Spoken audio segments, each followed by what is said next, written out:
Technology's been really strange the last few days.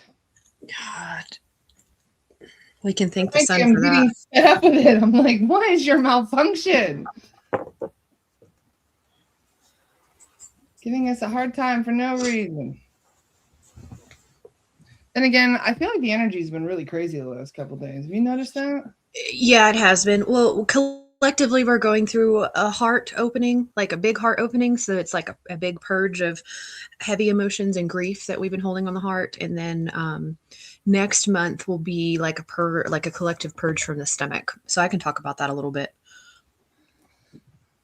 When you say collective purge, it could go in a lot of different ways. I feel like the whole collective is purging a lot of things right now. Yeah, we really are just getting rid of, a lot of old stuff, and getting ready for, new. Hi, everyone. Yes. I didn't even realize we were live. Yes. Hello. Good morning. I'm gonna light some sage. How is everyone today? Good morning. Nice to see you all. Bradley's in the house. Hello, Bradley. Hope Yes, hello, everybody's everyone. having a good morning so far. How's everybody's week going? If you've had a little bit of a crazy week, that's totally fine. We've got a lot going on energetically. I know Laura mentioned earlier, in the week that we had a timeline change over the weekend. Um, but I read collective timelines, and so what I've been seeing in the collective is we have a very large heart opening in the collective going on right now.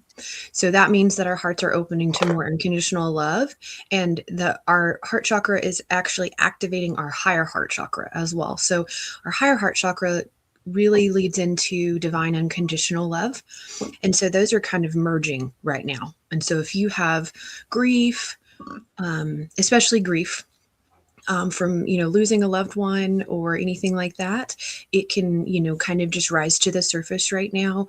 If you've been holding the weight of the world on your shoulders, you may notice that it's starting to get a lot heavier and really starting to mess with us in a sense. So I would say, if you're getting really triggered, or if you feel, like your heart is really purging, I would try and stay out of the public eye. I would try and, take a salt bath, listen to yourself, do a burn and release if you need to, meditate, just sit with your heart and ask it what it needs, and then go from there, and really listen to it, because our heart will tell us, and it never leads us astray, just like our higher self. So I would say that. I'm just reading some of the comments. Lovely to hear that, Derek. Wonderful. So many leaps and bounds being made right now for a lot of people. A lot of new beginnings happening. And it's wonderful to see. Setting old patterns aside. And tons of emotions releasing, says the other cat. Well, hello, other cat. Nice to see you. Yes. So, when we have these shifts in consciousness, we do notice that people sometimes struggle with it. It's like stepping outside of the comfort zone in a way.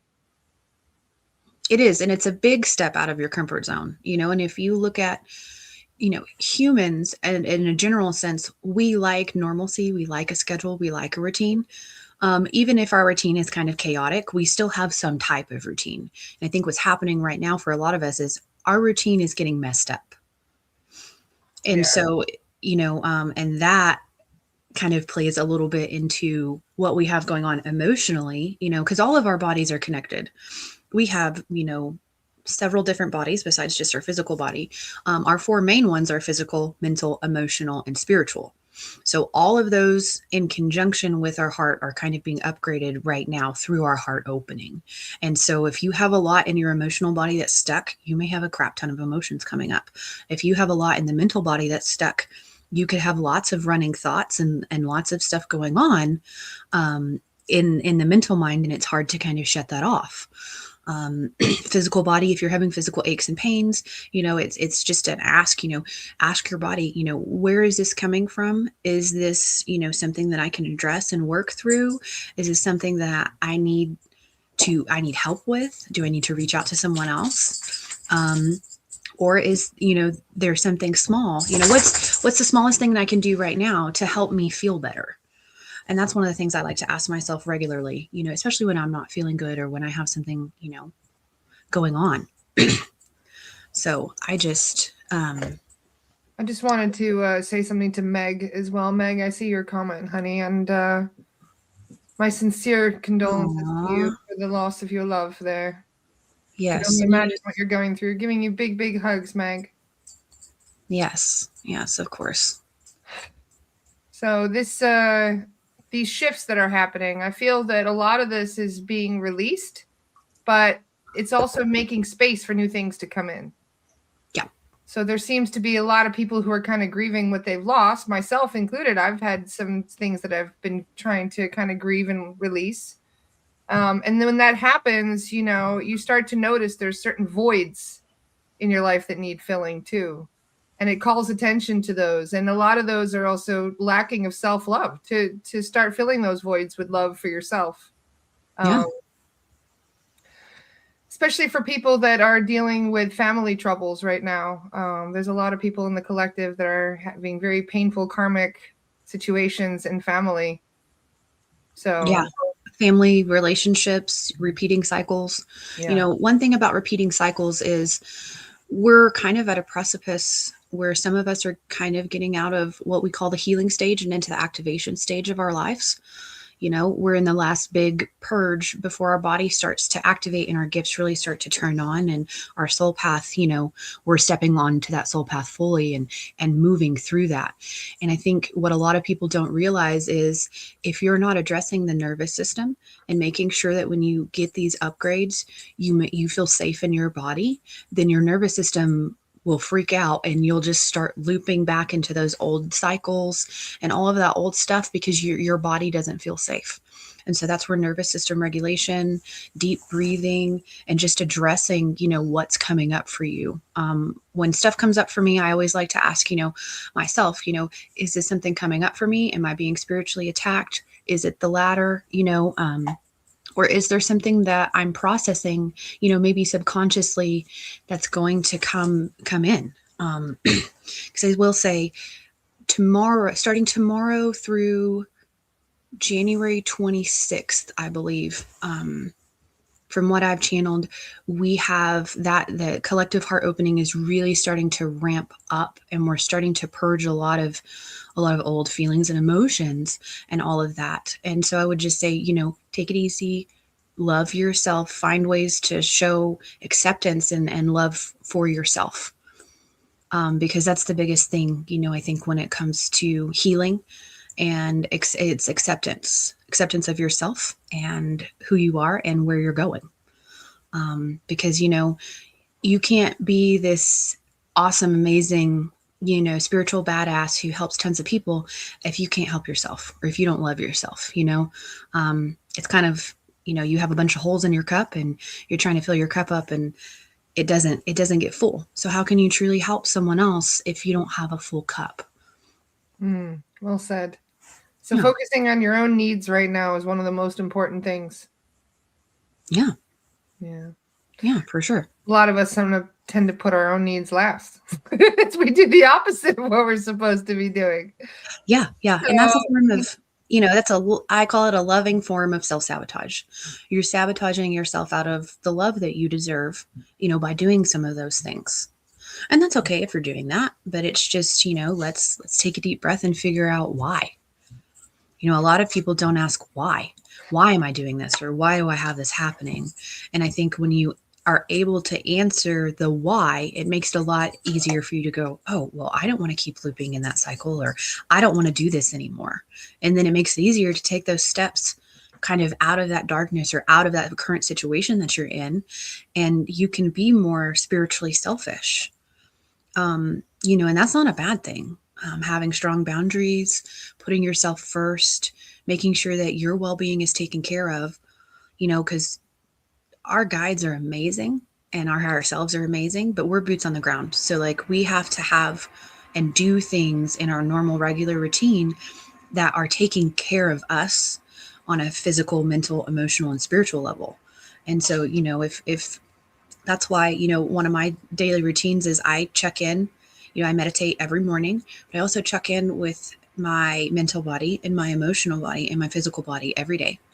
And I ask them, is there anything that you need from me today?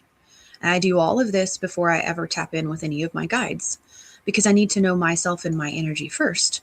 And then I'll call in Steve, and then I'll call in Merlin. And then, I'll start to work in that sense with my guides and have them around me to help keep me in a high vibrational state.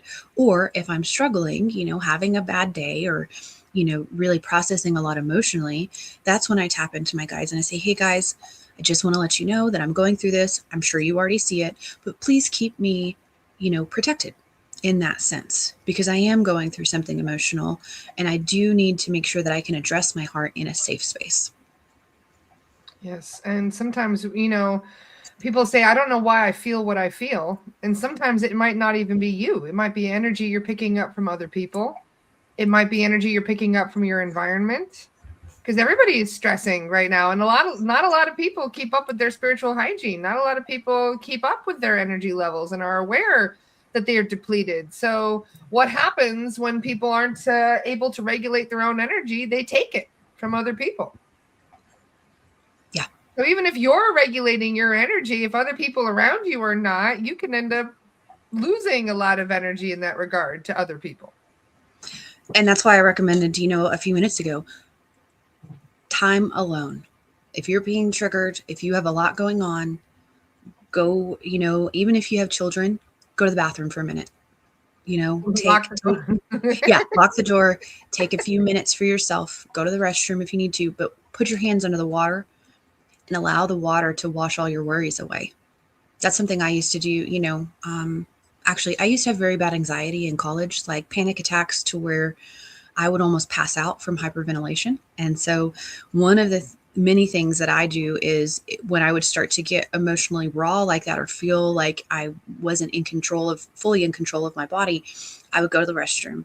I would turn on the water and I would run my hands through the water and just breathe there. And I would imagine all of those emotions, all of those feelings, all of that crap building up into my hands. And then I would push it into the water and it would go down the drain. And then I would just say, thank you, Earth, for taking this and transmuting it for me. Because, there's a lot that we take on, whether you go out into public, whether you're a healer or a helper, or you're a mother or a father, or whatever you may do, even if you're just driving, you still pick up energy from other people. Oh, big time. Yeah. Road anytime rage you go thing, to the store, anytime, and so it's nice to always, clear those cords, clear all of that energy, from yourself. And showers and bathing is also a really good, thing to do. Water is a very, very good constant for letting go of a lot of this stuff, because water flows. And if you look at, like an ocean or a river, in the grand scheme of things, we're one drop in the ocean. And so, how many other drops are around us that can affect us if we're not careful? And so I think that's, where we just need to realize that we're in a very new pivotal time. There is a lot of great things going on, but there are still people struggling. There are still people that need help. There are people that are refusing to do their work, and that's okay. But if you're doing the work and you're, around someone who's not doing the work, and there's a lot of discord between the two of you, you may need to just re-look at the situation and see if that's really what you want. If you want to keep looping into that cycle with that same person, or if you're ready to move on.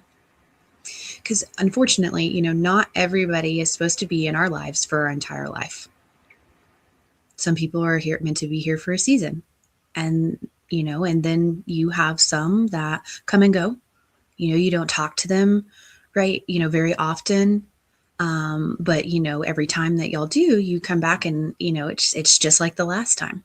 And so I think we all have different relationships, and we just need to be aware of how our relationships with others affect us. Yes. Because I don't think a lot of people take that into factor, especially when you have an old friend or someone that you've had, oh, this has been my friend for 25 years. And it's a toxic relationship for you on your end, because all they do is call and, pardon my language, bitch at you about certain things. And it's like, well, maybe I don't need that in my life. Maybe I don't need to be a punching bag for somebody else's BS. Well, the longer we keep people around, the more we justify keeping them around. So, even if it's a toxic relationship or marriage, people will be married 50 years and be like, oh, I haven't liked him for 40. And you're like, well, then why are you still with him? It's like, well, we just get used to each other. Yeah. And see, that blows my mind, because I'm like, if I'm not happy, I'm gone. I deserve to be happy. That's one of the things about divine sovereignty for all. And, the Hopi prophecy and part of the rainbow teachings is we all, as humanity, every single one of us humans, deserves to be sovereign and free. And that's ultimately what we're fighting for right now. It's for every single human on earth to eventually gain sovereignty and have true, real freedom. And that's why we do what we do. And I think that's so cool, because there's so many other light workers and other humans out there that are doing the same thing, just in a different way. And we are all eventually coming together to create, a divine union of sovereignty for all. And I think that's it's purely amazing. And I don't think a lot of people realize, like what we're fighting for. It's true freedom. It's breaking away from all and breaking away from everything, not just the government, everything. And allowing our gifts to fully open up. And so we can step on those paths and create a new world, in 5D. And I think that's just purely amazing. And it's happening. We see more and more evidence of it every day, even though there are a lot of areas that need work. Yeah.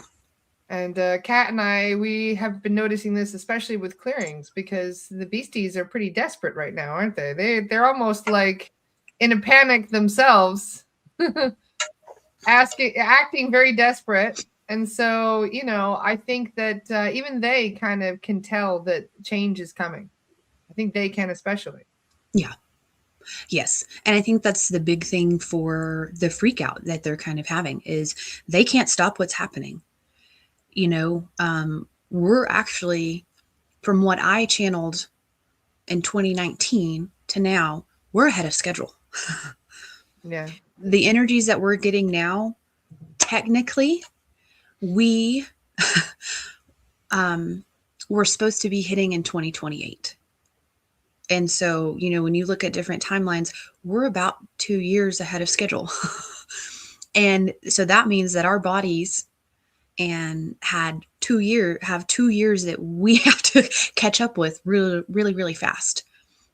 And we're multidimensional and we can do that, but it can create a little bit more chaos in the field if you're not careful, because we are getting rid of, a lot in a fast way. You think, okay, I'm going to do inner child work on one specific thing for my child. And your higher self is like, nope, we're getting rid of 4 things today. And that's where the freak out comes from. It's like, oh my gosh, there's a lot coming to the surface to be released. And then in turn, once we release it, we utilize our nervous system and we're like, okay, I feel safe in this new energy. I can step into that now. And I know some people have realized, they're like, oh, I'm taking 2 steps forward and 1 step back. I don't think we're taking steps back. I think we're taking 2 steps forward. And then we are stopping and smelling the roses, and we're integrating what we've learned and where we're going. And that integration time is just as important as the release stage. Because our physical bodies, they have to catch up with the energy we're bringing in. Because we still live in a 3D form. So sometimes physical things take a little longer to clear than, something that's stuck in your spiritual body or your mental or your emotional body. If it's come all the way into the physical body, it may take a little bit more physical time for it to fully clear out. Yes, that makes a lot of sense. And especially in regards to things that we're releasing from past lives too, because, there's a lot of that coming up too. Yeah. Yeah, there really is. Layers. Yes. Yeah. And we have, just like the earth has layers that we work through when we work on the grid, we have layers too. People don't really understand those layers too a lot of the time. Like, for example, for somebody who might be new to how we work, um, just as earthbounds, for an example, right? You go to a location and a normal psychic medium might notice that there's like 5 earthbounds wandering around, right? And those are the earthbounds that are locked into our time, our frequency, our current place and space in time. But if you were to look at the same building 100 years ago, there might be 50 more earthbounds in the layers. And then you look at the same building 200 years ago, there might be 500 earthbounds wandering that space. Yep. And it's further and further that we go back, we find more and more and more layers of things that need to be cleared. So how does that work? So time doesn't exist, but it does. And so especially here. So a lot of what happens is, case in point, we'll just take like one point on the earth. You go check in on that one point. And what I do is I go to the very first thing that ever happened. And that's the first layer that I see. And then we kind of work through the layers. Either it depends on the situation and where we're at, really. Sometimes I start from that very first layer and work my way up. And sometimes I start from the top layer and work my way down. It depends on the situation. And through my grid working and me opening my heart and my gifts, that's just something that I know. When I tap into a location, I know, and I utilize that knowing.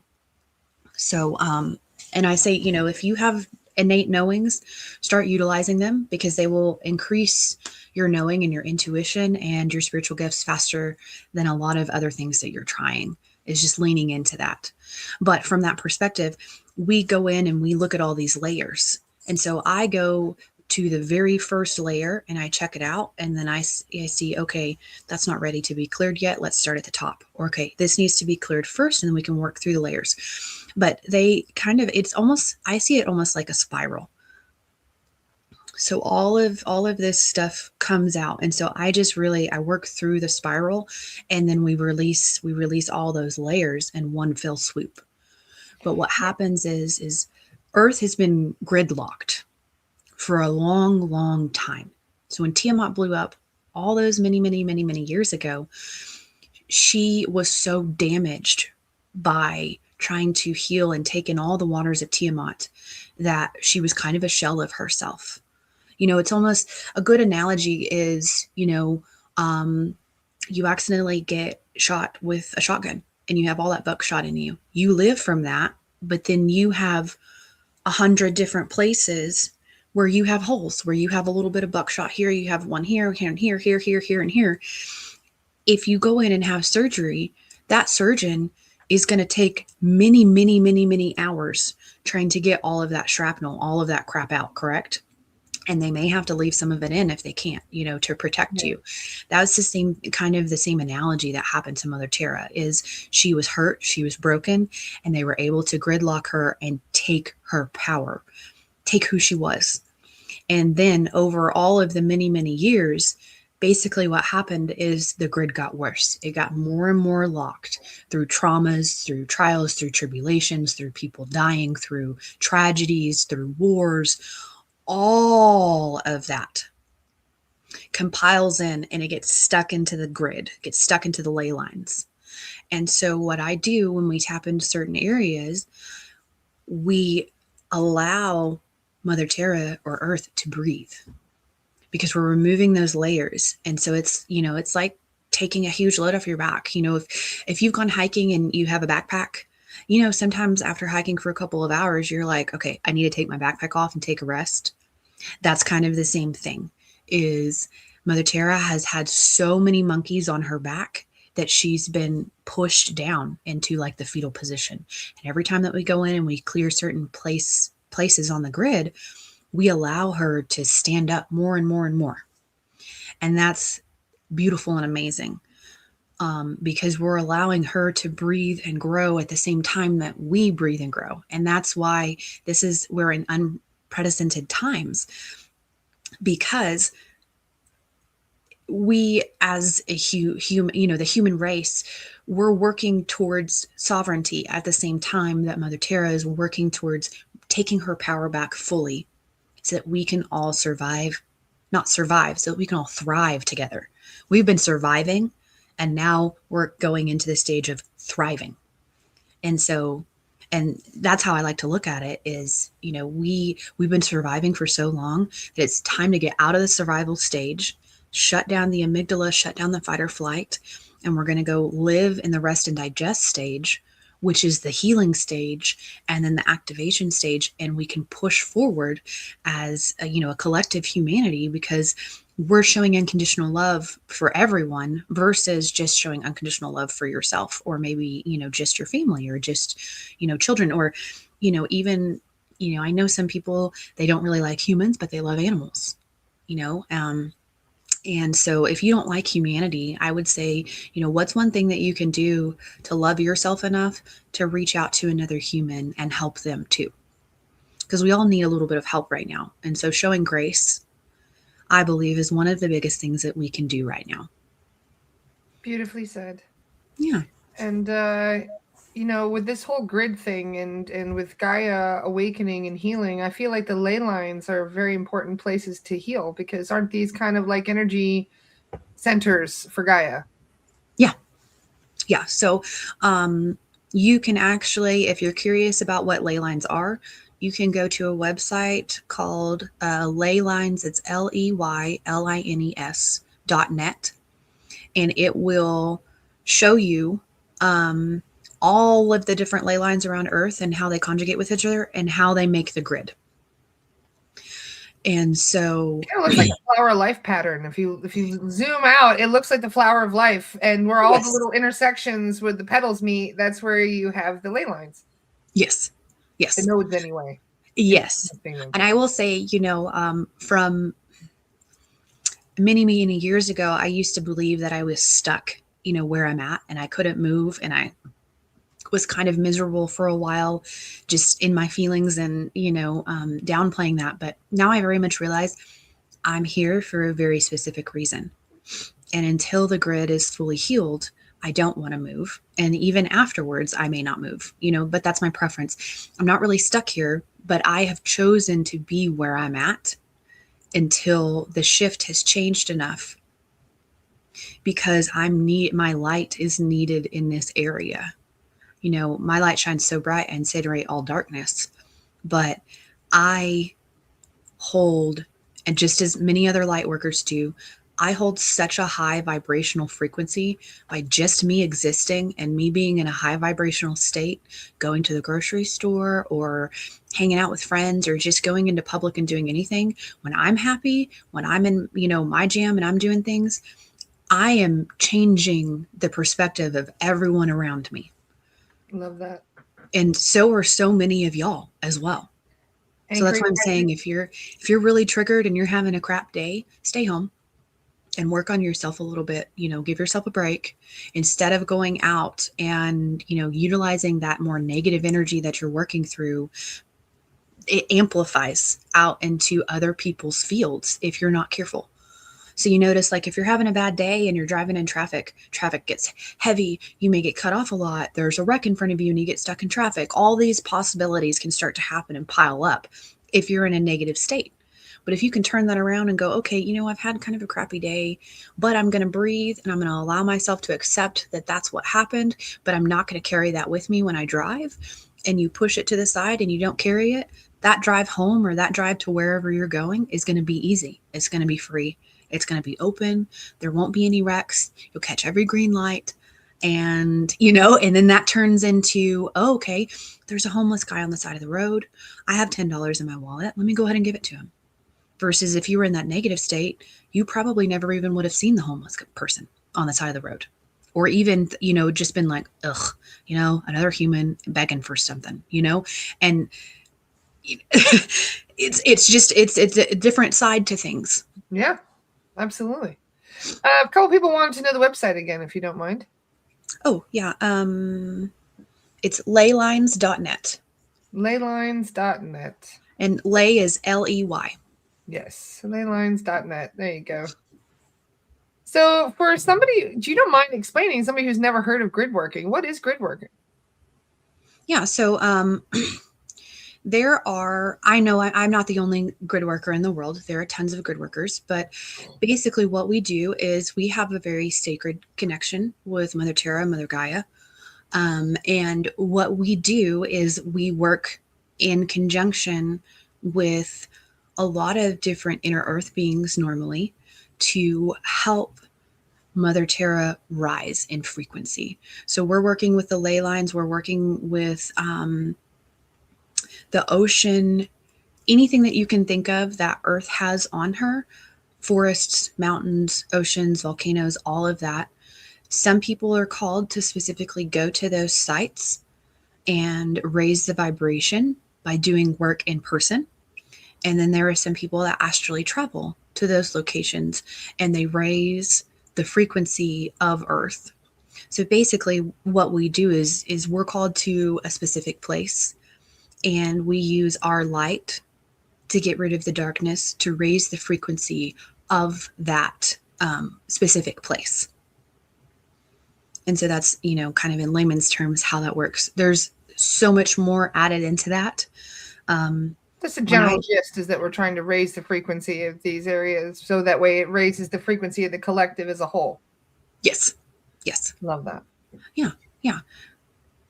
I'm just reading through some of the comments. Somebody asked a question about cannabis and whether or not it lowers frequency. And one of the questions that I asked the guides about this, and they said that if you are in low vibration, let's say you're depressed or you're in pain and your vibration is low, then smoking will raise your vibration to that of the plant, right? Because everything has a frequency.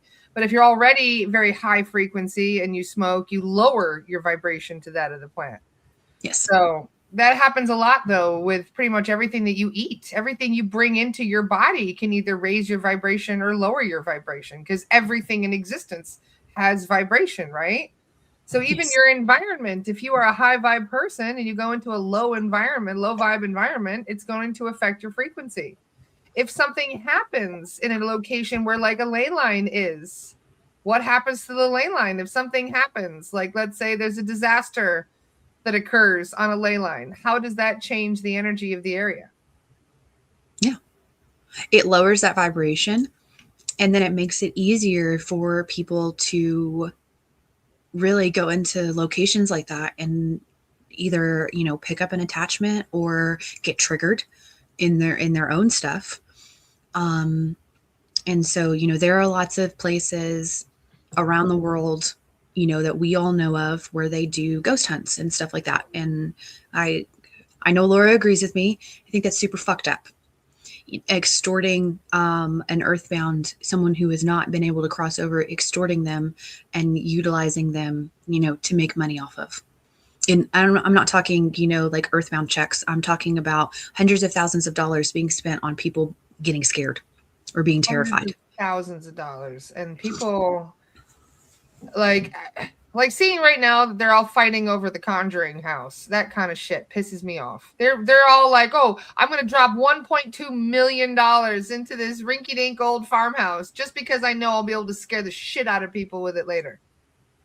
That house would not even, you wouldn't normally be able to even sell that house. Nobody would want that house. Under normal circumstances, nobody in their right mind would take a house that was dealing with that low vibe, that darkness. You know what I mean?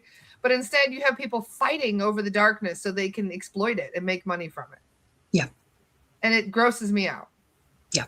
No, I agree. It does. Well, and then from an SRT perspective, that allows basically when you look at Earth's etheric grid, that's like the energy that comes, our ether comes, it touches our skin and comes about 3 to 6 inches outside of our body. And that's our etheric body. So that's the closest body that we have to our physical body. That is the energetic body that gets messed with the most when it comes in terms like attachments and stuff like that. And so when there's a lot of damage to the etheric body, it makes it easier to get into the physical body. And so that's why we always address the etheric body, and we look when we ground a person, put them, into 100% grounded. You're fully grounded in your body, all your chakras are aligned, and your etheric body is been fully healed. A lot of times when we see people that have been messed with for a long time, their etheric body looks like they've been through battle. Mm-hmm. And that's actually completely normal. And so one of the things that really helps the etheric body and helps you be more naturally protected, salt and crystals are two of the top ones. I always got my bling on. Yeah. And, stuff like that. But you utilize what you know and what you have to help keep that etheric body more protected, so it stays more whole, so you stay more whole. Because we very much, through trauma and all sorts of stuff, we have the ability to open up our aura and bring stuff in to our personal field that we shouldn't be bringing in. And that's why I think it's very important that we learn what our energy is, so we know when there's something that's off. Yes. And this is why one of the things that I do every day is I have alone time. I have time where I am just me with myself. My phone's not around. I'm not around any other humans. I lock my dogs outside for a little bit, and I just take time to myself, because I need that for me. So I'm not taking on other people's energy, so that I can hold sacred space for everyone else, through all of my work, through my healing sessions, through student sessions, through our SRT work, when we have our meetups and stuff. I'm holding sacred space for everyone in that class, just as the other mediums are as well. Mm-hmm. But that can take a big emotional toll on you if you're not spending time alone. If you're not spending time with your energy, you can easily get overwhelmed. And that overwhelm turns into stress. And then that stress turns into burnout. And so that's, those are some of those cycles, and that's why the etheric body is so important, in making sure that we're taking care of that as well. And that's where I think, wearing crystals and the salt really comes in, because that helps our etheric body stay ours and not be affected by anything outside of us. Easier said than done, I realize, especially if depending on where you work. Like, let's say you work at a hospital, it's very, very challenging to kind of own that space. But one of the things that I also found interesting, so we cleared a place called the Malvern Inn not too long ago. It was during the Lost Soul Rescue, and there were so much just heavy, dark, evil shit there. And I was wondering, how come you get something so dark and evil in one location like that, but in a hospital, you don't? You get a mix. Like, you get the good and the bad, and you get a whole lot. It's like different types of energy you find in these locations. And I was asking why, and I forget which soul guide it was, but they explained, well, in a hospital, you get people who come in with their hope. They come in with their excitement that they're going to finally get something healed. They come in with a lot of different mixed emotions, right? And a lot of different intentions. And some people come in there just to bring love into that space. But when you have a haunted location where people are paying to be scared, you don't get the mix of it. In fact, you get just compiled layers of darkness on top of each other. And those areas are way darker than what we would normally expect. You drive past a house and you're like, oh, I think that house is haunted. But when somebody turns it into an actual haunted house where they're bringing people in and trying to sell fear, you end up noticing it's a lot heavier and darker than normal. Even a place that we would normally consider to be a very dark place like a hospital, it dwarfs it in comparison, doesn't it, vibrationally?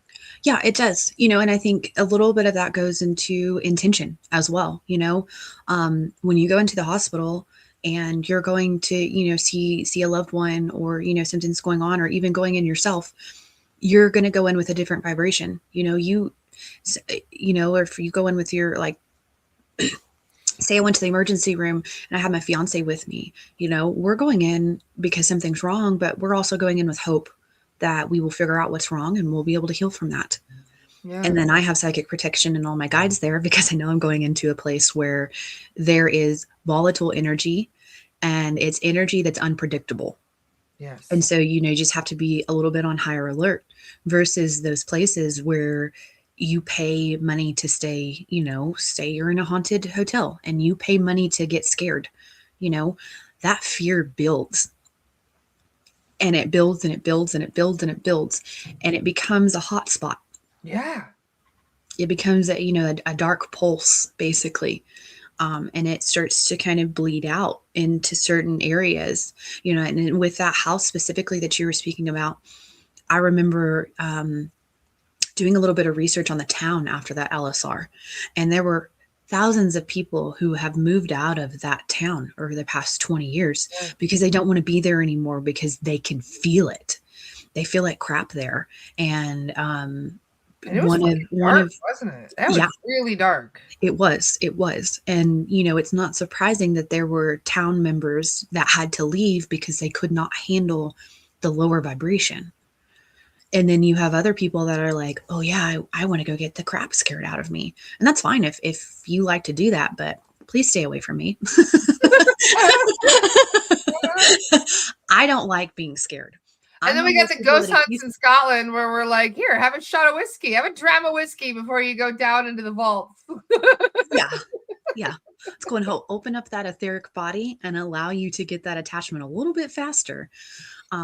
Because alcohol really it messes with your etheric body more than what you realize. The more you drink, the more you deplete your etheric body, and the more open your aura is for something else to come in and create more attachments. Marijuana can do it as well.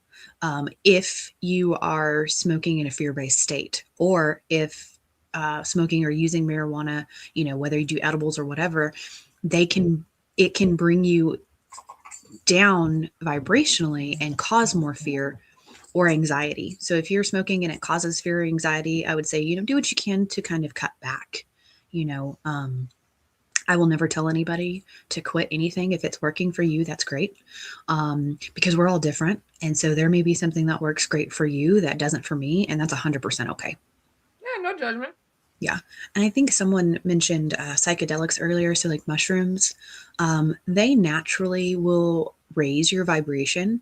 But I always say, everything in moderation, if you can. Yeah. If you're going to be using mushrooms every day, microdose. Mm-hmm. Yeah. But give yourself breaks. Some of the stuff that we utilize, you can't really know yourself or your own full energy if you're always using something else to help you cope or to help you move through. You really don't get to know yourself. I like the one analogy they did. I forget who it was. I think it was the Tagetans that said it, but they said taking psychedelics, especially large doses, you would normally be gradually increasing your vibration, right? But instead, that's like increasing your vibration with a rocket ship. Yeah. Like, vibration would normally be going up like this, but you're just like, And when that happens, all the doors can open in your mind, things you were not expecting to be, these things can happen too rapidly. And they said it's kind of like it's like imagine trying to climb Mount Everest, right? And instead of training for months and working up your oxygen levels and building up your strength and muscle training and being able to handle cold temperatures, you just take a helicopter to the peak. Yeah. And you get dropped off at the peak. And they're like, good luck. Find your way back down. Good luck. Hope you can breathe up there. That's kind of what it's like. You didn't get the vibration naturally occurring. It happened in an unnatural way to the point where your body doesn't acclimate. It doesn't your mind can't even acclimate to what's happening. No. And that's can cause huge problems. Yes, it definitely can. Because you're opening yourself up to dimensions that you may not normally be able to reach in your regulated state. You would normally if you were meditating and working on your psychic development in the natural way. Yes. But a lot of us are like, nah, is there a pill for that? Yeah. Well, I haven't said this in quite a while, but especially in America, the way that social conditioning and the school systems are set up is we're an over-medicated, undereducated society in general. We are taught that oh, I can just go to the doctor and I can get this magical pill and it's going to save me and I don't have to do any work. I don't have to do anything. I don't have to make any changes. This pill is just gonna, it's gonna magically heal me or magically help me, and that's how a lot of doctors put it. And You then I want to hear know in something funny America, though, just before I forget? yeah, So last night I had to renew it's because I live in Pennsylvania and I have my medical cannabis license, right? And it mhm. expired. So I had to have my one little call with the doctor to validate why they needed. Do you know how long my call was? 21 seconds. That's how long my call was last night. 21 seconds long. I paid $75 for this. Not including the $50 fee for having the card itself. That was just to talk to the doctor. I paid $75 for a doctor to speak to me for 21 seconds. All she said was, "Why do you need cannabis?" I'm like, "Anxiety, insomnia." "Okay, thanks. Bye." Click. She hung up on me. That was it. Okay. Certificate granted. Bye. Click and hung up. 21. I went and checked. I was like, "Hell, that was the fastest phone call I've ever had in my life." I went and looked. 21 seconds. Yeah. I was No. like, what kind of joke? What kind of crack is this? Isn't that funny though? Yeah, no, and it's just, that's kind of how the system works. It's set up ass backwards. It's not the way that we're supposed to heal.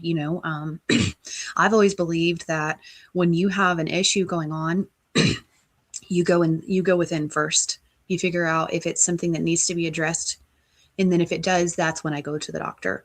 So I've always looked at things a little differently, but yeah, that's how they work. Even going into like the ER or something like that, they check you out, but you have to be careful about what you say and how you say it, because there are a lot of people who unfortunately are addicted to certain medications, especially like, what is it? You can be addicted to anything. You can be addicted to porn. You can be addicted to cheeseburgers. You can be addicted to doom scrolling on your phone. I mean, anything can be addictive to the mind that is trying to use it as a coping mechanism. Yeah, for sure. And I think, the sad thing about some chemicals is they are created to be very addicting. And so even if you don't have an addictive personality and you get put on a medication, after a surgery or after an injury, and then it can be very easy for you to spiral and continue and feel like you need that because it chemically changes your body and your brain to crave it.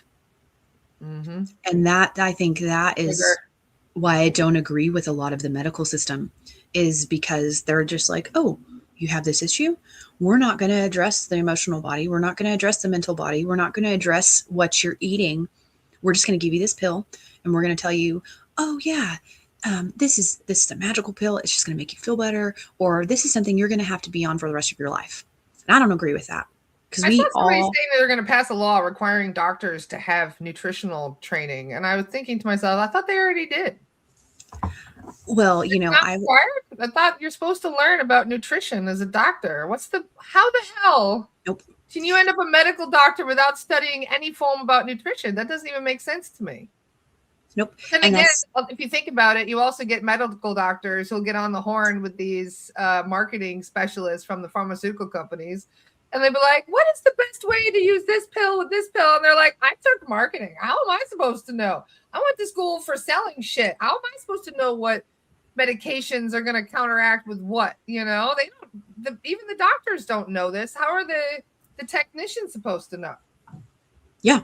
Well, and another thing is, one thing I noticed, my grandmother passed away last year, and I was one of her main caregivers. She had dementia, and so towards the end of her life, I was one of the only people that she trusted, just because her brain was kind of shutting down in a sense, and she had a lot of fear, and she didn't believe in or trust most people, especially not doctors, towards the end. And so working with her, I realized that a lot of the medications that she'd been on for years and years and years had just changed her brain chemistry. And that was something we were going to have to deal with until the end. But working with her, I realized that there's a lot of loops that we get into when we are on medication for long amounts of time, and they affect all of our bodies. They dumb them down. And then you have, case in point, you have someone who's going to, say you're going to 4 different doctors. Those doctors don't talk. They don't call each other up and say, hey, I saw Kat today and she's really going through this right now. How can we help her? They don't. They'll look at your medication list and go, and I don't think there's anything going on that will cause an interaction. Let's go ahead and just put you on this. And then they shove you out. And so it's not healthcare, it's sick care. You're making society sicker by not addressing all of the bodies. Because my grandmother was heartbroken after my grandfather died in 2018, and they just put her on a bunch of different pills. They did not address that she had been married to someone for 52 years and she just lost the love of her life. They didn't address any of that grief, the heartbreak of losing someone who you've chosen to spend your life with and you've loved and you've created a life with. And then it's all just gone in a blink of an eye. And they don't take that into account. That's real heartbreak right there. Losing someone that you've been with for 50, 60, years. That's real heartbreak. And it was very sad for me to watch that and see, because they were just like, oh, let's put her on this medication. Oh, it's not working really well. Let's take her off and let's put her on this medication. And she just went through this toxic spiral. And then, she would call me and she'd be like, well, I don't want to take my medication today. And I'm like, well, then don't take it. And it's ultimately not the doctor's fault either, because they just went through a system where they learned through a book, I'm going to say they're just deeply ingrained. That's just how it is. But then again, the medical industry and I say industry because it's all about making money, has always kind of been ignorant about these things. If you think about how doctors back in the day wouldn't even acknowledge germs. The man who discovered germs was ostracized by the medical community and was pushed out, and people didn't even acknowledge that germs were another thing for another 100 years nearly after they ostracized another doctor for talking about it. And they were literally sticking their hands inside cadavers, inside dead bodies, not washing their hands, and then going and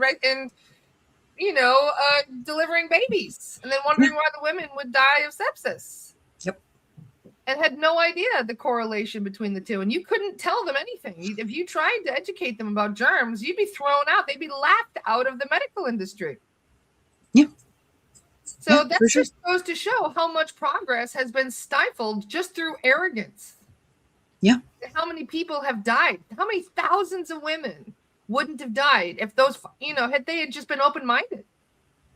Yeah. I thought, that is odd. Maybe I should look into doing this more often. They could have washed their hands in beer and it would have been, you know what I mean? Like they would have been saving lives. It's unbelievable to me that thousands and thousands of people had to die due to ignorance. And it's the same thing. It's happening to this day. People are still dying due to arrogance and ignorance.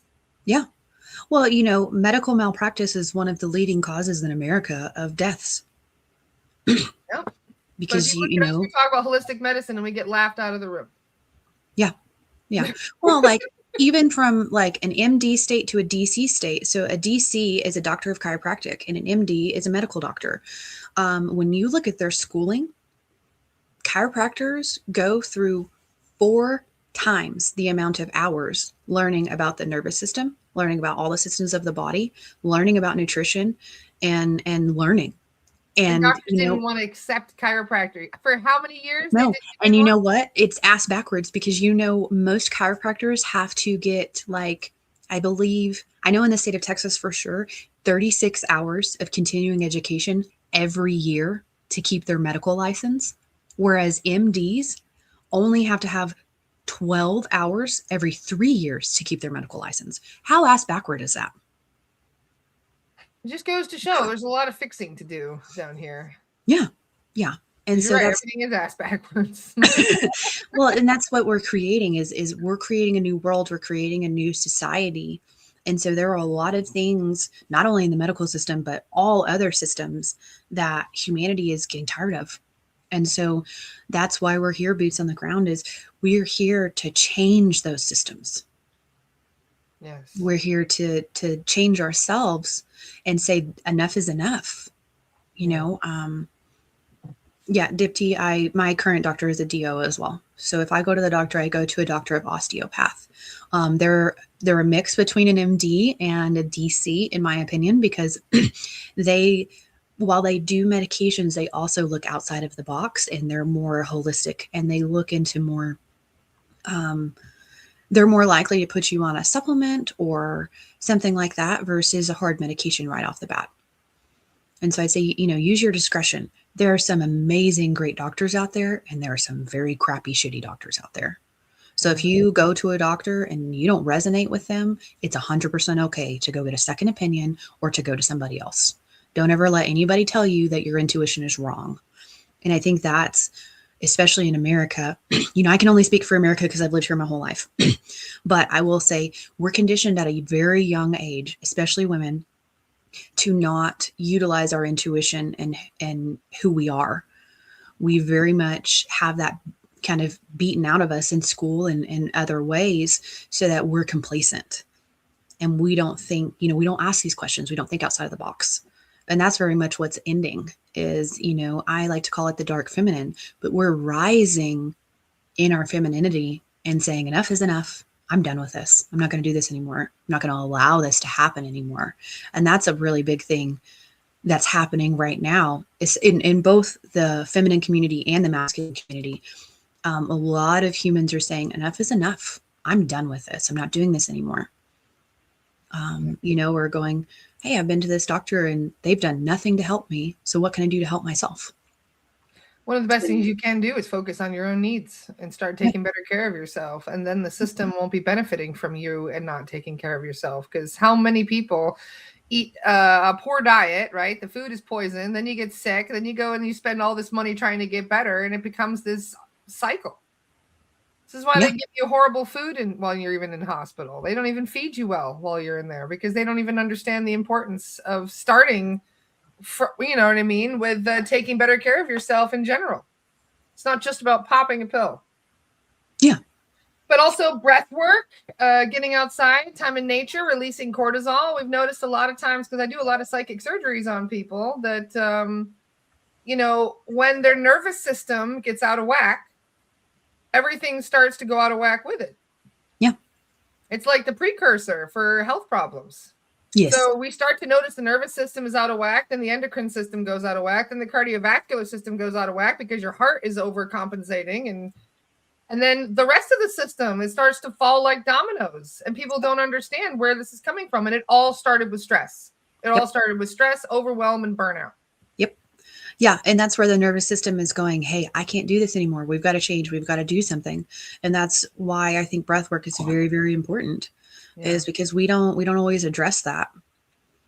And actually, if y'all would like to, Zach said the best way to release cortisol is to listen to the birds, to walk around outside, to listen to water and all those relaxing things. That's good.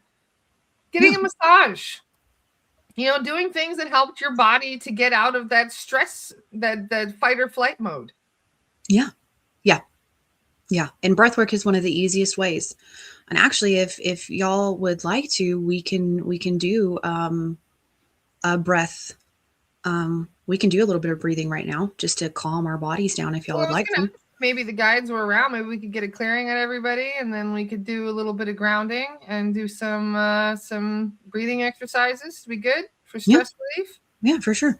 For sure. And I will say one of the things that I see a lot in my multidimensional healing sessions is that, especially in my female clients, is that they're not even aware that the fight or flight is turned on still. Yeah. And, and so that's why I work with shutting that down and reintegrating the nervous system. And that's where I think we see a lot of the pivotal change and a lot of that really great work that, you've been doing yourself, and you kind of hit a brick wall or something like that. And that's where I can come in and go, okay, well, I see the wall, we're going to remove it, but we're also going to integrate the nervous system so you feel safe. And once you feel safe, it makes it easier for every door to open, every possibility to open for you. So then you can take those next steps and go, okay, I want to go through this door and work with this, or I want to go through this door and work with this. But if you're so bogged down in the nervous system and you don't feel safe, you're not ever going to be able to even see the doors to open them because you're looking at your feet. You're not looking at what's around you because you don't feel safe. I do what DB was just saying. Mine is constantly on. I hold my breath all the time and don't realize it. I chronically hold my breath. I do it all the time. In fact, my guides have said I'm under 1 million breaths. One time they told me. And I said, why? They said, because you should have, there's 1 million breaths you didn't take at least in your life because you hold your breath so much. You think about all the oxygen your body has lost through that by not breathing like you're supposed to. And I do. I hold my breath all the time. I catch myself doing it. I even do it in my sleep. It's a coping mechanism. It's a coping technique. It's something that you have created. Your body automatically does it because that's what you were taught. And so that's why it's important to use breath and use these techniques to utilize feeling safe in the body. And that's how when we get these new light codes and everything that's coming in from the sun and, the Schumann resonance changing, all of that, if you're not regulating your nervous system, that's when the big freakouts come, because you're purging a lot and then you're taking in light and then maybe you're ungrounded and it causes a spiral of chaos. And then you have all of that in your body and you don't know what to do with it. That's where breath and the nervous system regulation really comes in to help. Is, because when we don't feel safe, we don't breathe. And, we're not taught as children, like I truly believe we should be, to activate the lower lung. We have the lung, our left lung, because we have our heart, only has 2 lobes, but our right lung has 3 because it has a little bit more space. And a lot of us shallow breathe. And so you're not activating the diaphragm and you're not breathing into the lower part of your lungs. And that's when you breathe into the lower part of your lungs, that's where your body goes, oh, that's where that oxygen is. Now I can take that oxygen in and start to utilize it through the system. That's why, like when certain mediums go into trance, they'll yawn after they come out. And it's because when they bring, a galactic in and they're working with them or utilizing them or an angelic or whoever their guide is, the guide doesn't breathe deep. So what if you snore when you're in trance? Asking for a friend. I think some of that has to do probably with how the nose is created and the strength of the tongue. A lot of snoring comes from a lack of tongue strength. The back of the tongue isn't physically strong enough anymore. Because we're not, I do lots of tongue work and lots of things. And it's something that I've just done for years. And it's not something that a lot of people do. Like daily, I do a technique where I'll show it to you in just a second, but I'm going to explain it first. I lightly put my tongue on the roof of my mouth and hold suction there. And then I open my mouth to strengthen the back of my tongue. So it's really, you just. Oh, okay. And you breathe in while you open, and then while you close, you breathe out. And what that does is it strengthens the back of your throat or the front of your throat, but it also strengthens that tongue. So your airway stays naturally more open. So you're less susceptible to snoring. Interesting. Yeah. Thank you for the tip. I will let my friend know. Yeah. Well, I mean, fascia. When we look at fascia, it's the living connective tissue of our body. It connects everything together. What a lot of people don't realize is your tongue is connected to your pelvic floor and your hips. So if you've had a child, or if you have pelvic floor issues as women, or even men, who have pelvic floor issues, because it can happen, a lot of it comes from a weak tongue. We're not taught that. We're flying in the dark going, okay, why do I have all these issues? What's going on? And then you have a doctor going, oh, you need your bladder's prolapsed. So you need, you need a bladder mesh. And so we're just going to do this surgery. Or, hey, you have girly issues. We're just going to take it out. And for some women, that works great. And then for others, they regret the decision that they made because they'll come in and see me later or another healer and they'll tell them something and they're like, oh my gosh, all those issues that I was having 10, 15, 20 years ago when I had all my girly parts taken out, you're telling me that I could have healed myself and not had to have them taken out? Yeah. They're very keen to take things out these days. Yes. Yeah. Oh, you've had strep 4 times in a 6-month period. We're going to take out your tonsils. Your tonsils are very important for your throat and keeping your throat chakra open and aligned. And no harm, no foul if you've gotten them taken out, but like they're very important for thyroid function and they're very important for your throat staying open on an energetic level. A lot of doctors don't know that. And so they'll just be like, oh, there's something wrong with them, so we're just going to take them out. And then you have issues for the rest of your life. And some people feel better for a while, everyone's different. And so some people need certain things, taken out. But in that sense, it's like, what can I do to heal that part of my body so I don't have to have it taken out? How many people have had their gallbladder taken out and all they needed to do was do a gallbladder detox so that their gallbladder could have enough time to rest for a little bit and then it starts functioning normally. I mean, taking bile salts is one of the easiest ways to help regulate that specific part of the body. But a lot of doctors will go in and take it out. Interesting that Jen just said, I had my tonsils taken out in high school and now I have thyroid issues. Same here, Jen. I had my tonsils taken out in high school and I also have thyroid issues.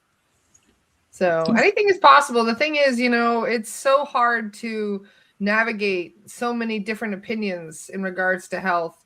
But I think it's always better to try everything holistically first and then go from there. But in regards to healing, some people, it's also a bit in the mind too. So you also have to heal the mind, because if you believe that you can't heal it, you can create blockages for your own healing. Yeah. People do it all the time where they believe they don't heal. They can't heal. So they don't. Their body doesn't heal. Yeah. So for somebody who is looking for a healer and to receive some healing online, you also do healing online in this regard, don't you? Yes, I do. Can you explain a little bit more about what your sessions look like when you're doing online healing? Yeah, for sure. One of my main sessions is quantum multidimensional healing. What I do in that session is I ask that when you schedule, you just tell me a little bit about what's going on with your situation. And I tap into your quantum realm, all of you, and we start to work through some of those issues or activations. It's whatever I see in your field that we can work with. A lot of what happens and what I see in people's fields is they will work on inner child work or shadow work or anything like that, and they neutralize it in their field, but they don't fully remove it. And so when it's neutralized, it can sometimes come back because it has the potentiality to loop in your quantum realm, loop in your field. So when you get triggered, you can very easily bring that piece of you, activate it again, and bring it right back in. And so what I do is I go in and we remove all of that. We take it out of your auric field and out of you if you're ready for it to be taken out. And then it makes it 10 times harder for you to loop back into that because it's not there anymore. And then what we do is we create more sacred space for your gifts and for your soul's light to come in more so that you can be more of the you you're supposed to be versus where you're kind of at. And so I work with, sometimes we'll have guides that come in and, want to help. Sometimes it'll just be me and you the whole session. But I work with all the systems of the body as well. So, it's not really psychic surgery in a sense, but it can be because I go in and I'll work on specific areas of the body depending on what you have going on. So I address all the chakras, the whole energetic system. I address all of the bodies, especially the physical, mental, emotional, and spiritual, and how they are caught up in a specific issue or something, that's going on. And we look at different frequencies. And so, like, one of the things that I found in someone's field is, like, just an example. I had a client who thought that they were getting psychically attacked and thought that they had something going on. And it was really a shadow from their childhood. They were abused as a child. They didn't realize that they were abused in the way that they were. And they got triggered and they started to remember some of that. And so what I did, instead of, and this is where I disagree with talk therapy, is there are certain traumas that I feel we should just clear. We don't need to talk about it. It just needs to be cleared from the field. I think that works better sometimes to clear it rather than rehashing it and bringing it back to the forefront of your mind. Yes. And so what we do is I will pull all of that out. We work with the systems of the body that were affected. We heal those systems of the body because we're creating more space and unconditional love for you. And then we work with the nervous system to regulate that so you feel safe in your body with the new space versus the density of whatever that trauma was or whatever you're going through. Yeah. And then there are a couple of cases where I have had, ayahuasca. I have never done a ceremony of ayahuasca. I know several people that have, but I will say it brings you up so high in the dimensions so fast that sometimes, not all situations, but there are some times where people will open themselves up and they get what I like to call a protective attachment. And that is some type of entity, galactic, or being that comes in to protect you, but then it becomes toxic because you've allowed them into your field and they're just creating chaos everywhere. Yeah. And those can be cleared by SRT, but they're very likely to be able to come back in a different sense because there's a larger connection with the heart when it comes to that. Yeah. So I have had a couple of clients who have come in and they're like, I just feel like there's something that's still bothering me. There's something still going on. It's always in the layers, isn't it? And then I'll go in and we pinpoint that very first layer, and this is, I do timeline work as well. So I check people's timelines to see, is there a disruption in the timeline? Is there something going on in your timeline that we need to go back and fix and clear because it's catching you up in the dimensions, catching you up in the realm. We're all multidimensional. We all have the ability to pass through certain dimensions really fast. What happens a lot is sometimes we'll get stuck or we'll have a little tag or we'll have like a little hook in a dimension. And every time we try to move forward, it pulls us back because we have this catch here. And so what I do is I go in and I remove that catch so that when you start to take those steps forward, you don't have anything pulling you back. You don't have anything that's reactivating in your system that can cause a lot of that to come forward. If that makes sense. It does. It makes a lot of sense. Do we still have a Bradley on the call? I think we might. Maybe we could do a clearing for everybody today, if you don't mind. Yes, Steve, of course. Yeah, is Steve able to call in some support?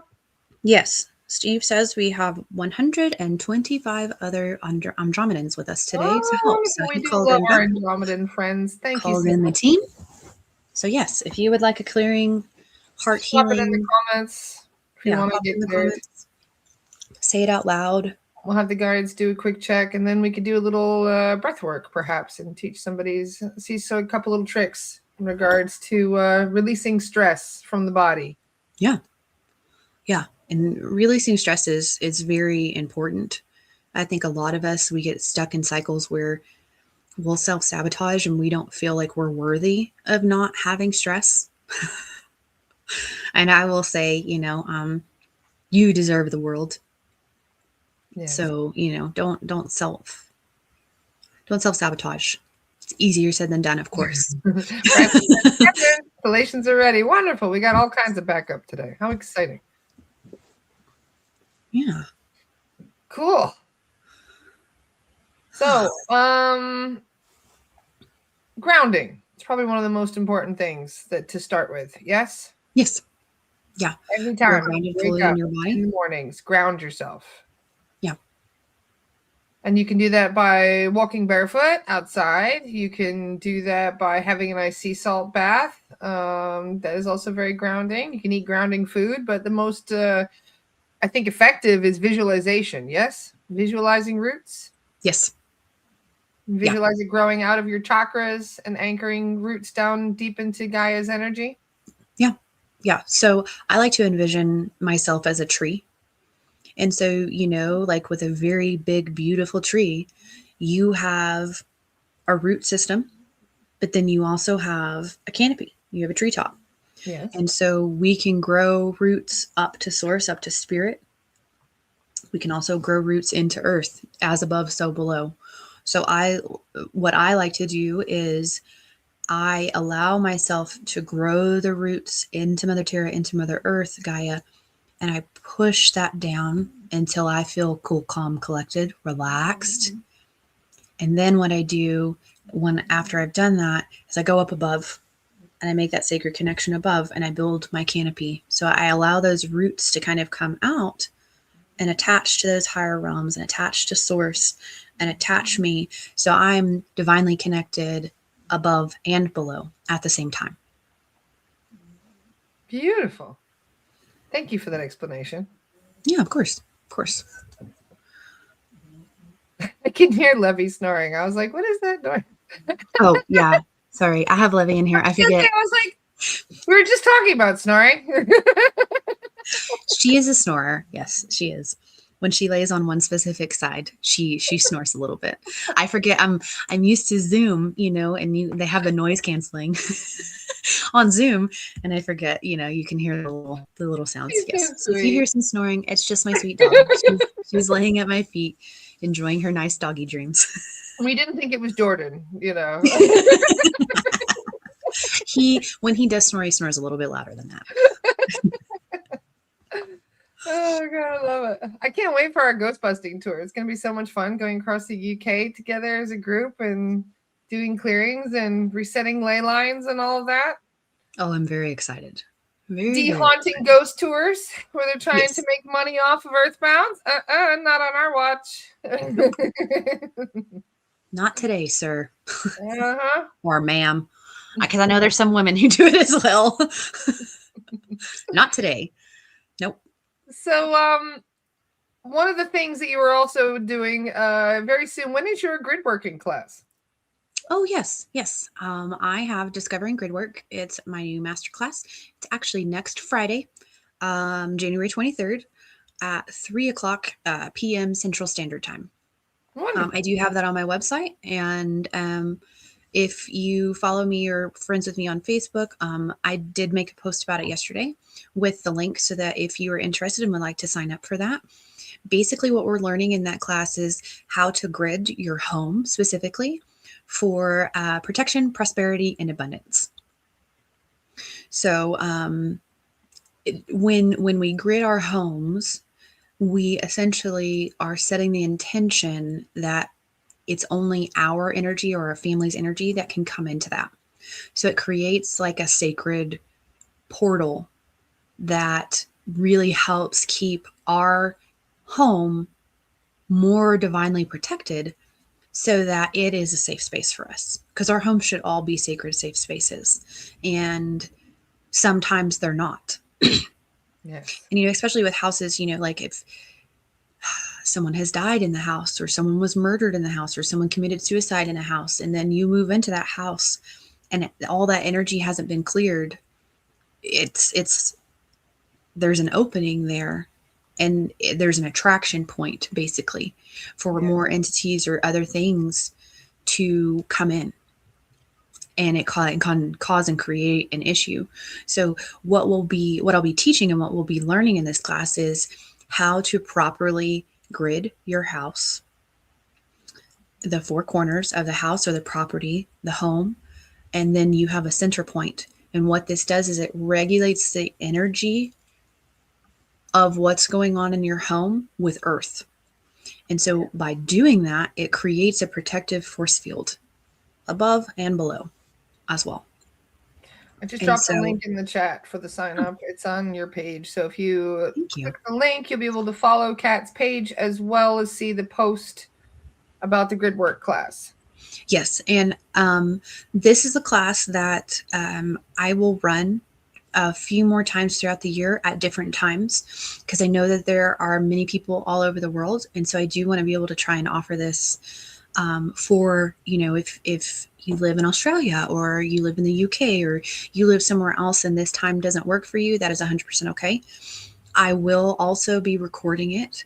So if you know that this is something that you need to take or you need to do soon and you don't want to wait until the next class and watch it live, I will be sending everyone a recording of it as well. So it will be recorded and that recording will be sent out to everyone. So if you do want to sign up, or if, I do have a client or two who said they couldn't afford it right now, I will also be putting this up on my website. So this is something that you can purchase as well afterwards. Onyx wanted to know if this works for retreat spaces. You can do the grid work in your office spaces, retreat spaces, wherever, right? It doesn't really matter. Yes, you can. I will say, just if you join live, ask some questions about that. I am working specifically with the home. You can apply these to retreat spaces.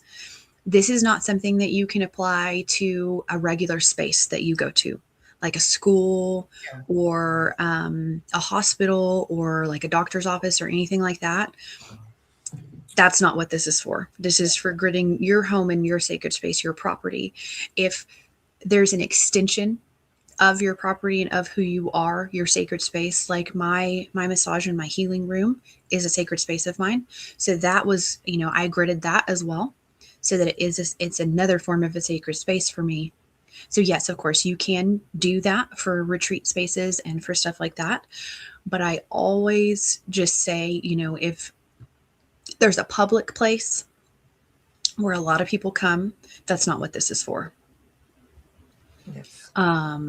But yes, like a retreat space is a sacred space. And so, yes, you can for sure utilize this technique to help with that. But I say with retreat spaces, you need to be cleansing and clearing the energy before and after every service that you offer and provide. And some places cannot be cleared. Just for the record, I saw Chris's comment. Have you ever tried to do clearings at Skinwalker Ranch? Fuck no. Because we're not stupid, Chris. Skinwalker is an alien base. We're not going anywhere near a Maitre Gray base. There's Maitre Grays and Lizzies all over that area. So nope, we stay away from. We don't have a death wish. And I will say, from an energetic perspective, just from a different side, that is something that will eventually go away itself. 5D. At 5D, everything is going to go. All the dark places will be cleared eventually in 5D. Even Hollywood and all those other places, the Vatican, those places we won't touch because we aren't trying to risk our lives. Those places will be cleared eventually because the shift is clearing it. Yeah. Yeah. The frequencies go up, their frequencies will go up. And, the coolest thing about Mother Terra, Earth Gaia, taking her power back is that she will be able to take care of that herself. Mm-hmm. And so there are some things that we as humans are not supposed to take on. But once we've activated Mother Terra's gifts and power enough, she will take care of that herself because she is powerful enough. So she may send, some type of accident may happen in that sense. Earthquake, volcano, tornado, tsunami, all those different things. She will start to regulate that because they are starting to lose control of the ability to control our weather. That's why weather has been so crazy here lately, is because Mother Terra is going, fuck you guys. You can't control this anymore. I have my power back. I'm taking that back. I'm opening up my sacred heart, and I am not going to allow this anymore. And that's, I think, the coolest thing about why we're here and what we're doing is we're awakening her, and she's taking her power back. And then in turn, she's going to be able to make the changes that she needs to become whole again, to allow herself to come into 5D.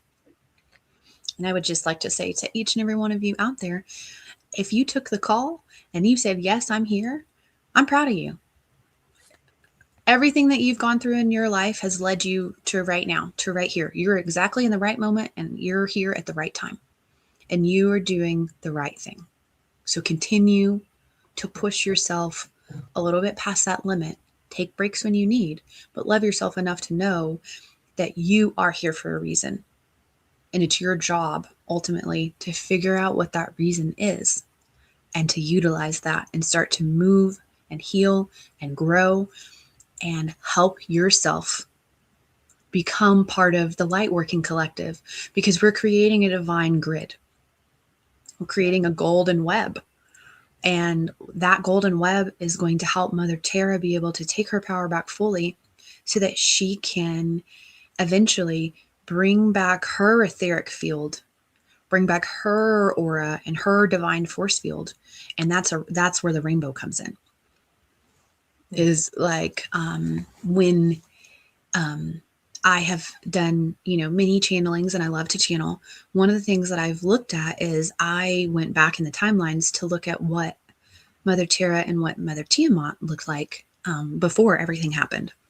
And one of the coolest things that I saw was Tiamat had a rainbow shine around it, and so did Earth.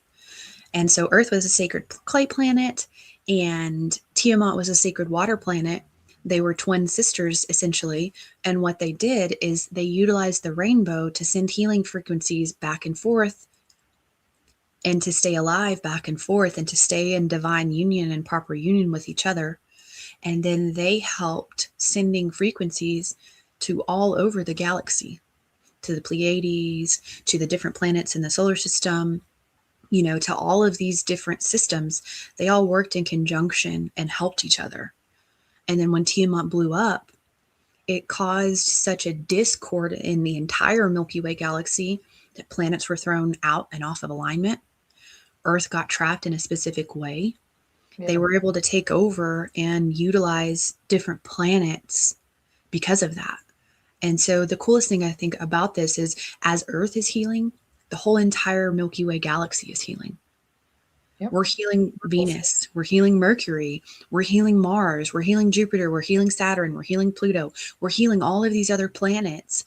And the sun is coming in and saying, yes, we're using these light codes.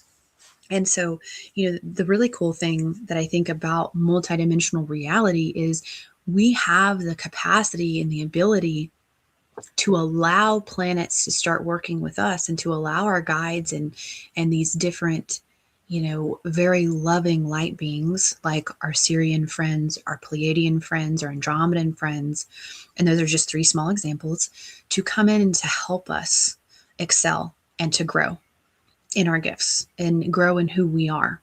And that's how they can help us and utilize us. And I think that, that kind of brings it full circle, is we have so much help right now that we didn't have 2 years ago, 3 years ago, 4 years ago, 5 years ago, 20 years ago. It just takes time to shift, especially in the physical. Yes. Yeah. Yeah. So the more work we do, boots on the ground, the bigger the wave is that we create, in unconditional love and light frequencies. And that raises us higher collectively. And that's important too, Yeah,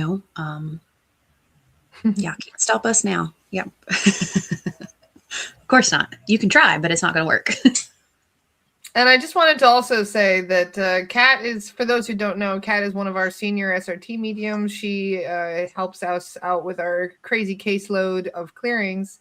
But you also do clearings on your healing clients, don't you? Whenever you sit down to do healing on somebody, they get a clearing. Yes. Yeah. So people wait right now. They're waiting 3 to 5 weeks for me to get to their case, because we've got like 200 something pending cases, but they could be booking with you as well and be getting a clearing even sooner if they just, and also healing as well. It's not just clearing, you get the healing. So this is something I wanted to call attention to, because a lot of people are coming to me thinking the only option to get cleared is getting an emergency with me. But if they go and book with Kat, or with Carolyn or one of our other SRT mediums that, you could get a healing that way and a clearing. Yes, of course. I will say I don't have bookings for clearings on my website just yet. That is still something I'm working with. But any session that you schedule with me, I have it already written in with my guides that you are pre-cleared before we ever meet, because I want to see the sovereign you. I want to see the real you. I don't want to see you with attachments. I want to see the real you so that we can get in and do the nitty-gritty work, and that we can heal you so that you can step on your path and move forward. That's the most important thing is, we are achieving divine sovereignty for all. Some people get messed with more than others, but that doesn't mean that you don't deserve to heal because you've been fucked with more than somebody else or less. We all deserve to be healing and growing and, fighting the good fight and all of these things that are encompassed in that. So yes, I pre-clear all of my clients before I ever see them. And I'm hopeful by the end of January, I should have, my SRT page set up on my website so you can start booking clearings through me as well. Because I know that Laura is extremely busy. We've kind of, blown up a little bit in a good way, but we're helping a large load of people, and it's very important, that we continue to help these people. But you also deserve a break, Laura, Oh, yeah. And I think, Tomorrow's my last podcast for 3 weeks, you guys. I might pop on. I might say hi. I might do. So if you haven't subscribed to my YouTube channel, make sure you do, because that is where you're most likely to get notifications from. Because, I'm taking 3 weeks off. I need it.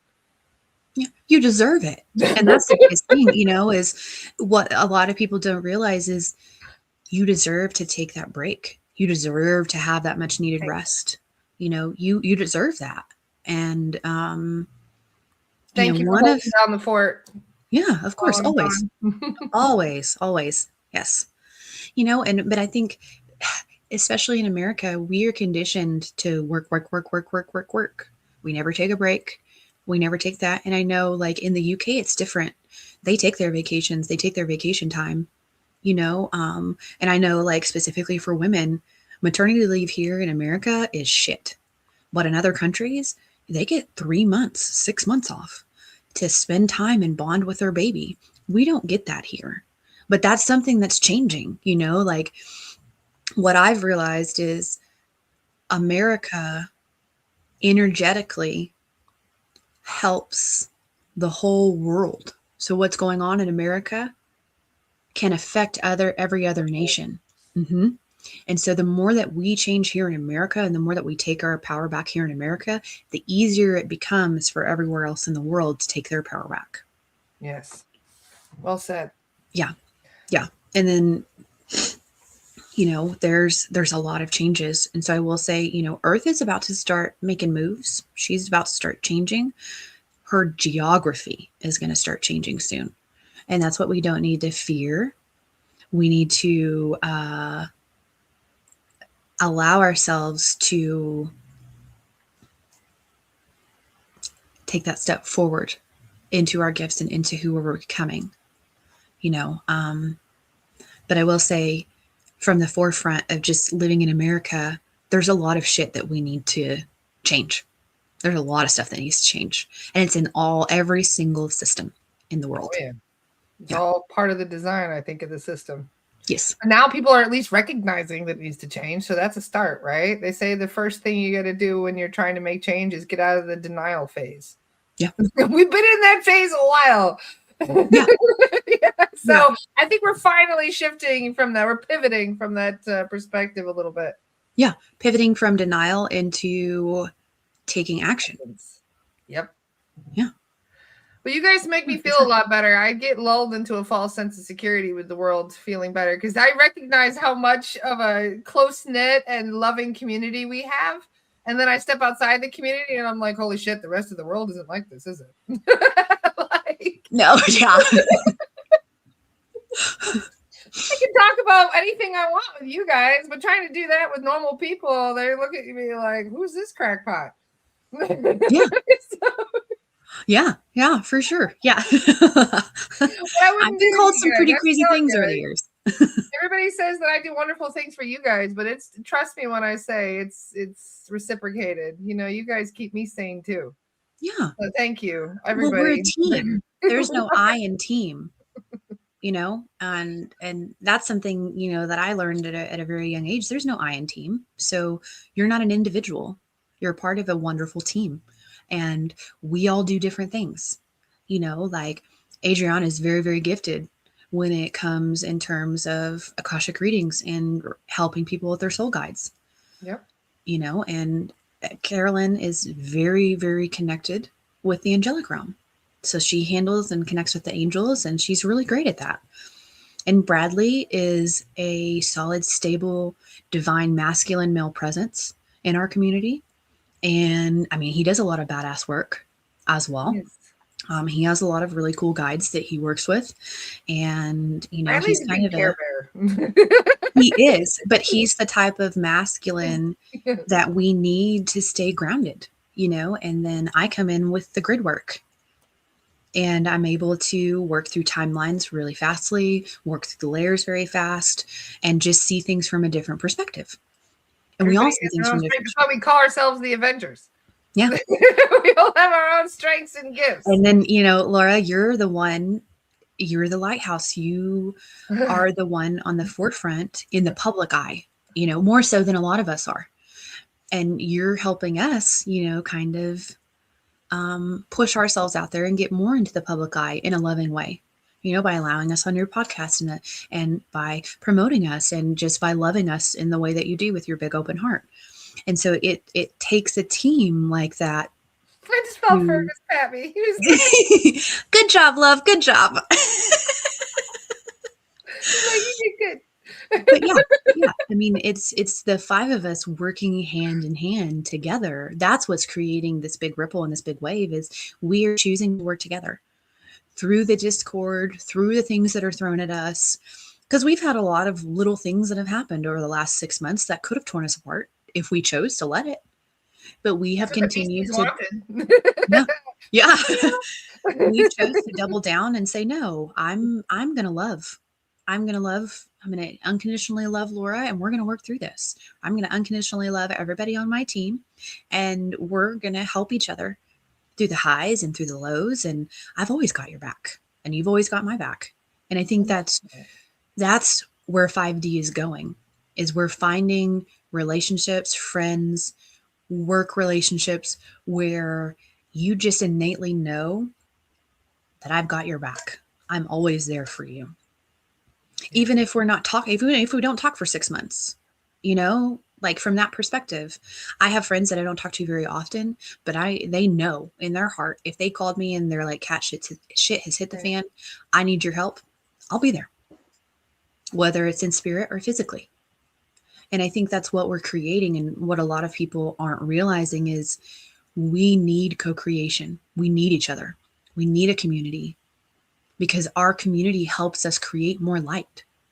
And when we are light beings, when we're here in the light, it makes it a lot easier for us to thrive and to grow.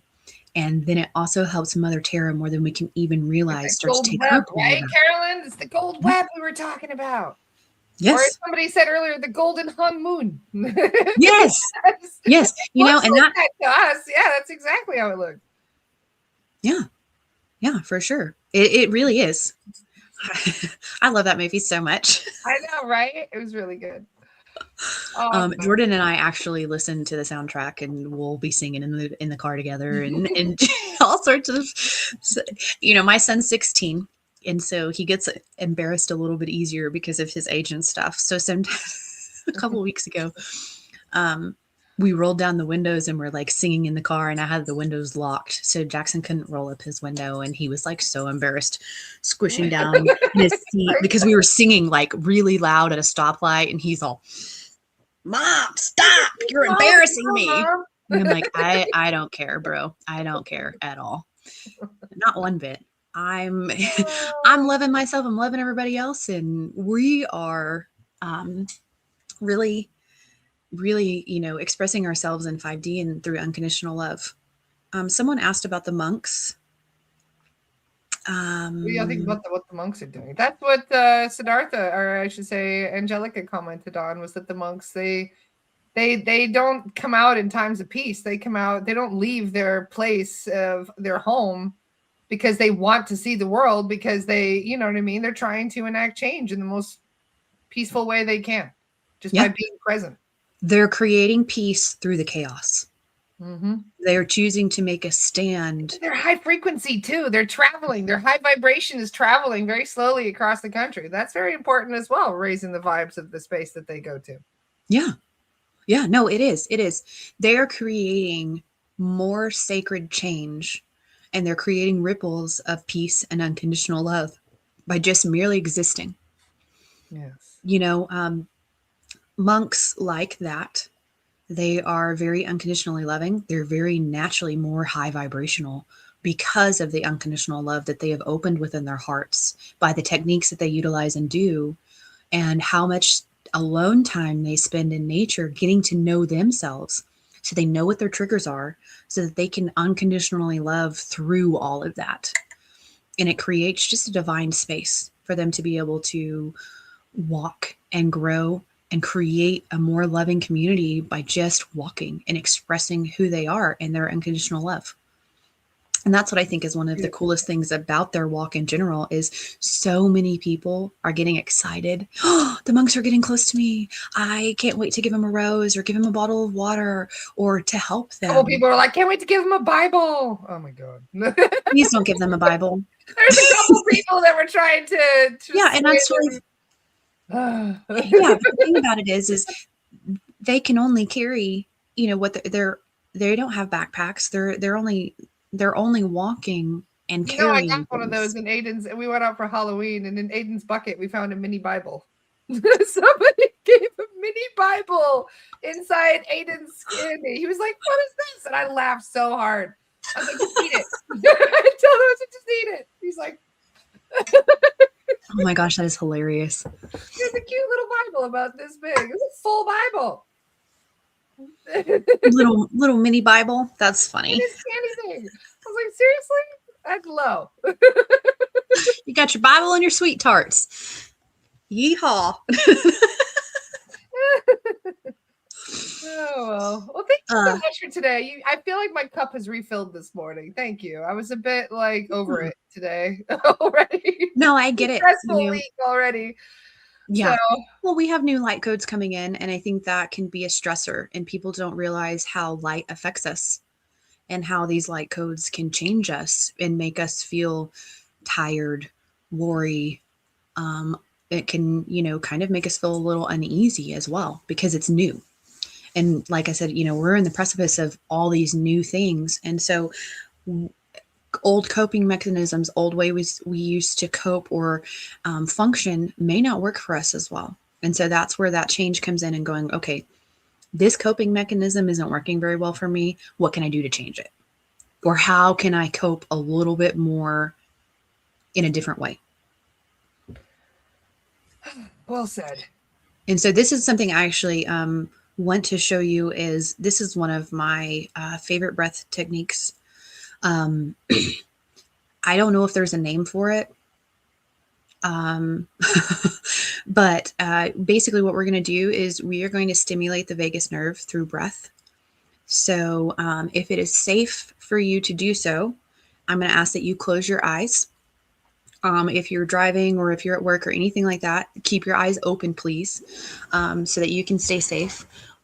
But you can still do this if you would like. So what we're going to do is we're going to just, like I said, close your eyes. And we're going to take the cycle of breath is going to be in through the nose and out through the mouth. So we're going to start with just 3 deep cleansing breaths. So just take a deep breath in, as deep as you can go. And then we're going to sigh it out. We're going to do that 2 more times. So a deep breath in through the nose. And we'll sigh it out.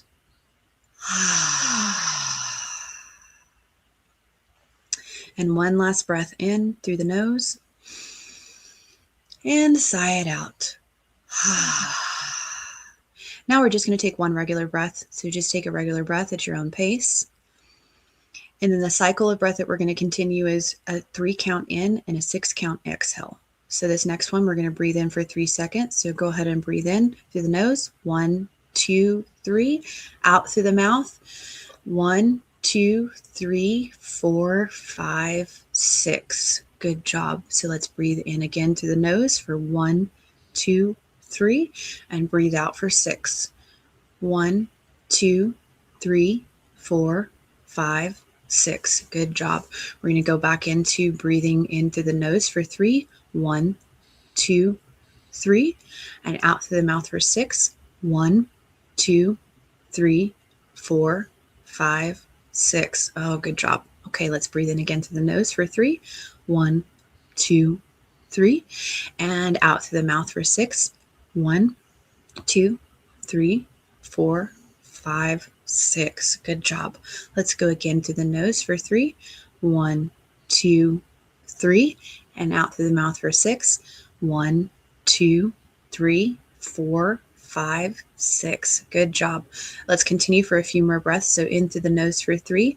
1, 2, 3, and out through the mouth for 6. 1, 2, 3, 4, 5, 6. 3 more breaths like that. So in through the nose for 3. 1, 2, 3, out for 6. 1, 2, 3, 4, 5, 6. Good job. 2 more. So in through the nose for 3. 1, 2, 3, and out through the mouth for 6. 1, 2, 3, 4, 5, 6. Good job. Last one. In through the nose for 3. 1, 2, 3, and out through the mouth. 1, 2, 3, 4, 5, 6. All right. Now I want you to just check in with your body. What's changed? How do you feel? Are you more relaxed? Definitely. Yeah. So basically what this does is when we close the eyes, we close down a lot of the systems and we allow us to dive deep into our body.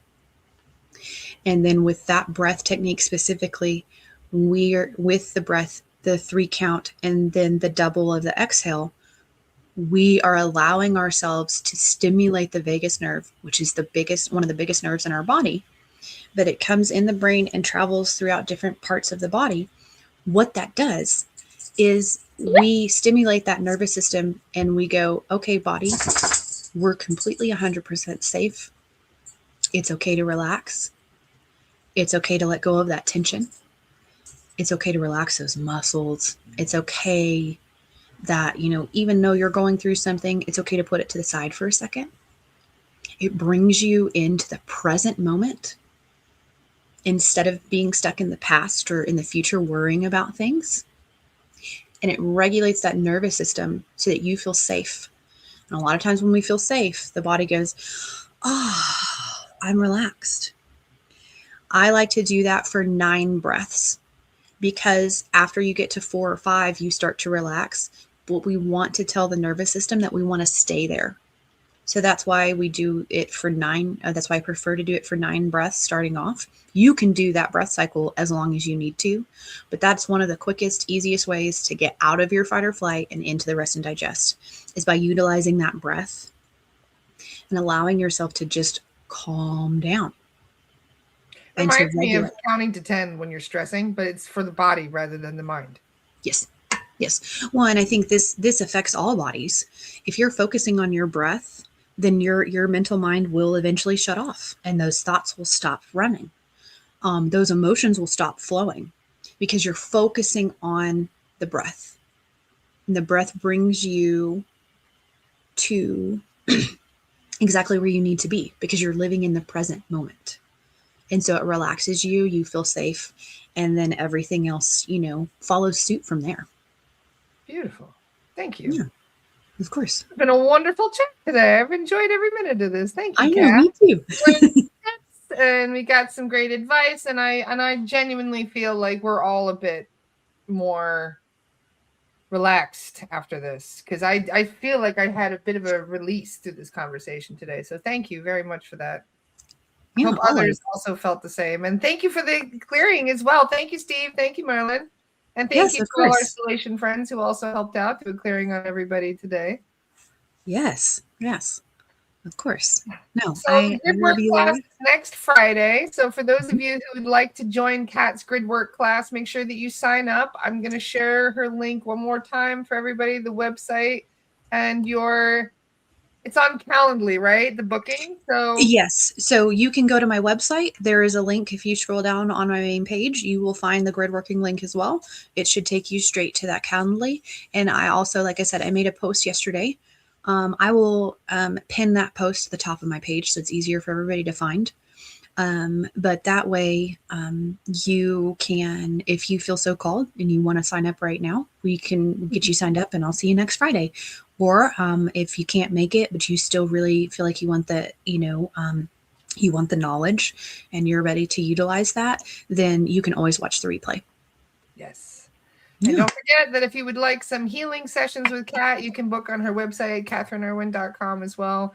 And you can also get a clearing too when you sit down to your healing. You don't get the report and everything, but at least you get the clearing, right? That's the important thing. Yes. Yeah. Yeah. You're fully cleared, sovereign, ready to go. And it's a little bit more thorough of a clearing because I don't want to have to work in your field and remove implants and stuff like that. So we do remove implants and other things just to make sure, like I say, I'm seeing the sovereign whole part of you. And so we can really work through what you have going on and excel and allow you to excel and grow as a human and as a star seed or an earth seed or wherever you came from. You can start to see yourself in the light that I see you in, which is unconditional love in 5D Oh, or beautiful. above. Awesome. Thank you, Kat. And thank you also for helping our students. We've got a lot of people. I'm sure you're going to be busy with student practice sessions as well with all the students who just finished their 4 weeks worth of practice training. So Yes, how yes. exciting. The students now get to book sessions with you. Yes, of course. I actually, I'm fully booked today, and I think I'm almost fully booked for next week as well, which is Wow. great. So if you guys People are want learning, student and practice sessions with Kat, make sure you get on there and start scheduling because you're going to be pretty busy, I imagine, for the next couple weeks. yes, Cool. yes, Awesome. of And course. there's no max limit for your grid work class, right? You can have as many students. Yes, I have a limit set on it right now, but I'm gonna go change that limit to allow Good. more people in. Yeah, because I did set it as a limit to begin, because Calendly does ask you to do that for group classes, but I can go change that. So Cool. I don't think it's full right now, but if for some reason it's saying it's not full, just know that I'll get to that and get it changed. Cool. But yeah, Awesome. this was such a wonderful Thank you, conversation. Kat. Always a pleasure. And thank you, everybody, for joining us today. Love you all. I hope you all have a fantastic day. And I will see you for my last solo podcast before I'm away for 3 weeks. So I'll see you guys tomorrow. Mwah. Yes. Bye, everyone. Bye, guys. Love y'all. Love you too.